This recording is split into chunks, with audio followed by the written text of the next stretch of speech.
उत्तर भारत में हिंदू धर्म से जुड़े जितने भी मंदिर बनाए जाते हैं वो नागर शैली में बनाए जाते हैं। नागर शैली की खास बात यह होती है कि गर्भगृह के ऊपर एक टावर नुमा आकृति होती है जिसे शिखर कहा जाता है और शिखर के ऊपर कलश स्थापित होते हैं। जो विवाद हुसैनगंज लखनऊ में सामने आया है उसमें शिवालय वाली मस्जिद के पहले शिवालय होने का दावा किया गया है और सामने जो तस्वीरें दिखेंगे उसमें उसी तरह की आकृति दिख भी रही है। गर्भगृह के ठीक ऊपर जिस तरह कलश और फिर जो टावरनुमा आकृति होती है जिसे शिखर कहते हैं वो आपको साफ नजर आएगी और अगर गौर से देखेंगे तो उसके भीतर भी आपको कई उभरी हुई आकृति दिखाई देंगी जो कि हिंदू धर्म से बहुत नज़दीक जुड़ी हुई दिखाई देती हैं। दावा अखिल भारतीय हिंदू महासभा की ओर से ये किया गया है कि ये पहले शिवालय था, इस शिवालय को तोड़कर मस्जिद बनाई गई है। जो शिखर के आसपास जो नागर शैली की खास बात ये होती है कि मंदिरों के आसपास परिक्रमा मार्ग होता है, तो इस मंदिर के आसपास भी परिक्रमा मार्ग था जिस पर बाद में गुंबद बना ली गई हैं और दो गुंबद आपको साफ यहाँ पर नजर आएंगी।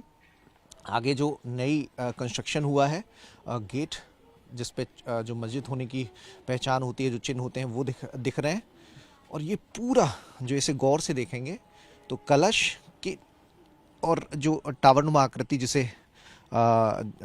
जिसे विराम भी कहा जाता है उसके बीच में कुछ कंस्ट्रक्शन तोड़कर बाद में ये ऊपर शिखर बनाया गया है और जिस पे जो इस्लामिक से जुड़ी चिन्ह होते हैं वो आपको दिखाई देंगे। तो ये अलग से दिख रहा है कि ये कंस्ट्रक्शन बाद में किया गया है। अब एलडीए ने इसकी जांच कराने का फैसला किया है।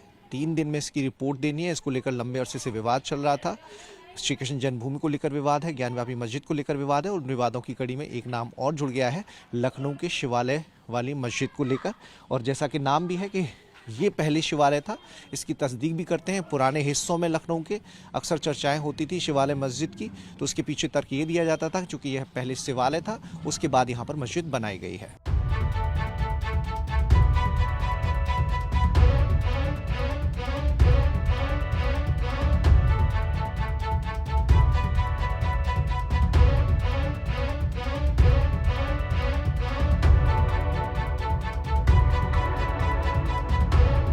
मैंने वहाँ प्रार्थना पत्र दिया और मैंने कहा इसको समयबद्ध तरीके से इसकी जांच कर ली जाए।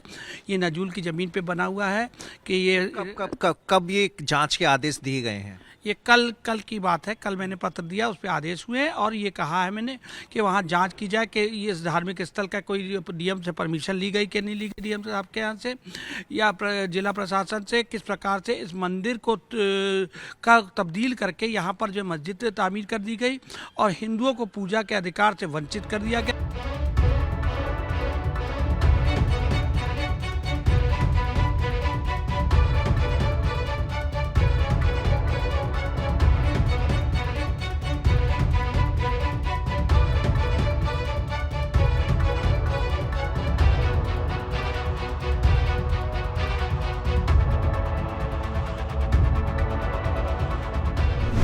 हुसैनगंज में जो शिवालय वाली मस्जिद है उसका क्या इतिहास है, कैसे नाम उसका शिवालय पड़ा, वो जानने के लिए हम लोग उसी इलाके में मौजूद हैं।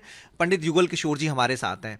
ये तो ठीक आपके पीछे ही मस्जिद है। पीछे है तो मैंने भी बचपन में ही सुना शिवालय मस्जिद है, आज भी कहा जाता शिवालय मस्जिद है, लेकिन इतिहास के बारे में नहीं पता है। शिवदत्त पहलवान हुआ करते थे, कमला उनके घर के बगल में मस्जिद के बगल में मकान है कमला सिंह जी, अब नहीं रहे बेचारे वो लोग। इन लोगों ने काफ़ी संघर्ष के अपने छोटे में दिया है। काफ़ी ये लोग जो पुराने लोग थे इन्होंने काफ़ी संघर्ष किया कि इसको शिवाला खोला जाए। नीचे शायद नीचे शिवाला है। अच्छा, नीचे शिवालय मौजूद है? शिवाला मौजूद है शायद, देखा हमने भी नहीं है। तो खोला जाए तो वो नहीं खुला। बाद में क्या हुआ नहीं मालूम। बाद में वो लोग रहे नहीं, बुजुर्ग लोग, समय बदलता गया। शिवालय मस्जिद आज भी कहलाती है। लोग बताते हैं कि उसमें जो नीचे रहता है वो पंचर उंचर बनाता मुसलमान है, वही रहता है। जब उसको खाली करा जाएगा तो खाली होगा नीचे। अभी भी एक बीच में सुना था पुलिस लगी थी यहाँ, पीएससी वगैरह की कोई आ रहा है जड़ चढ़ाने। नहीं, आप तो चूंकि हिंदू धर्म से जुड़े हैं और ये पूरा शासवास की जानकारी भी आपको है। जो हिंदू धर्म में मंदिर बनते हैं उनका जो शिखर होता है उसकी जो आकृति होती है वैसी आकृति यहाँ पर भी है? हाँ बिल्कुल वैसी तो है ही है, इसीलिए शिवालय मस्जिद कहलाती जाती थी। कहलाती थी। अब यही कि मुसलमानों ने मस्जिद बना लिया उसको मंदिर के ऊपर, अब यही है।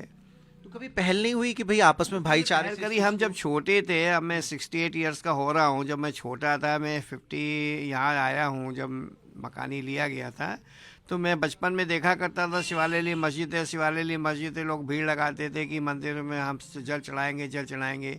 अब वो प्रशासनिक क्या व्यवस्था रही, छोटा था, मालूम नहीं, पूजा पाठ बंद रहा है इसमें? बंद रहा। हाँ जी। अच्छा, और ये नमाज वगैरह होती है यहाँ पे? नमाज होती है, नमाज तो कम होती है, लेकिन एक लाउड स्पीकर लगा है, सुबह शाम अजान होती है और अपने घर तक सुनाई देती है। अच्छा, तो ये कोई इतिहास में मालूम हो जमीन किसकी थी, किसने इस पे मस्जिद बनाई, ऐसी कुछ जानकारी?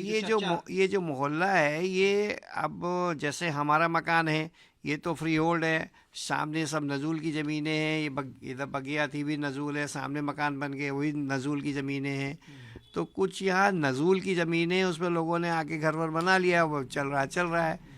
तो कुछ फ्री होल्ड है, ये जैसे हमारी लाइन है फ्री होल्ड है, सामने वाले में नजूल की है सब, लेकिन ये भी नजूल की हो सकती है? वो भी नजूल की हो सकती है। मुझे ये लगता है नजूल की ज़मीन है, इसमें सबने कब्जा कर लिया, बस ऐसा ही है।